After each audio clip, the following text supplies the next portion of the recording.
کیا تم نے نہیں دیکھا کہ جو مخلوق آسمانوں میں ہے اور جو زمین میں ہے،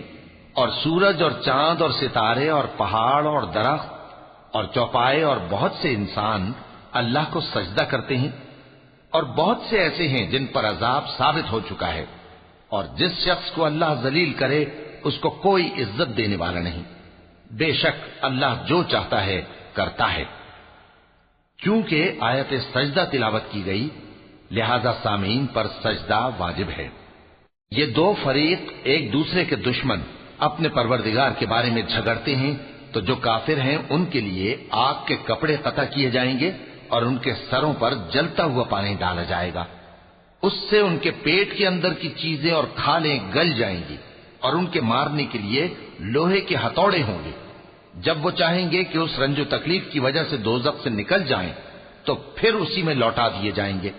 اور کہا جائے گا کہ جلنے کے عذاب کا مزہ چکھتے رہو۔ جو لوگ ایمان لائے اور عمل نیک کرتے رہے اللہ ان کو بہشتوں میں داخل کرے گا جن کے تلے نہریں بہ رہی ہیں، وہاں ان کو سونے کے کنگن پہنائے جائیں گے اور موتی، اور وہاں ان کا لباس ریشمی ہوگا، اور ان کو اچھی بات کی طرف رہنمائی کی گئی اور خوبیوں والے مالک کی راہ بتائی گئی۔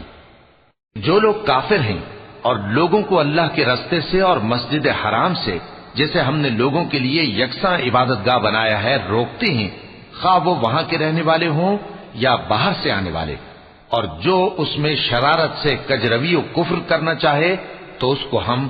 درد دینے والے عذاب کا مزہ چکھائیں گے۔ اور ایک وقت تھا جب ہم نے ابراہیم کو خانہ کعبہ کا مقام بتا دیا اور ارشاد فرمایا کہ میرے ساتھ کسی چیز کو شریک نہ کیجو، اور طواف کرنے والوں اور قیام کرنے والوں اور رکوع کرنے والوں اور سجدہ کرنے والوں کے لیے میرے گھر کو صاف رکھا کرنا، اور لوگوں میں حج کے لیے اعلان کر دو کہ تمہاری طرف پیدل اور دبلے دبلے اونٹوں پر جو دور دراز رستوں سے چلے آتے ہوں سوار ہو کر چلے آئیں تاکہ اپنے فائدے کے کاموں کے لیے حاضر ہوں۔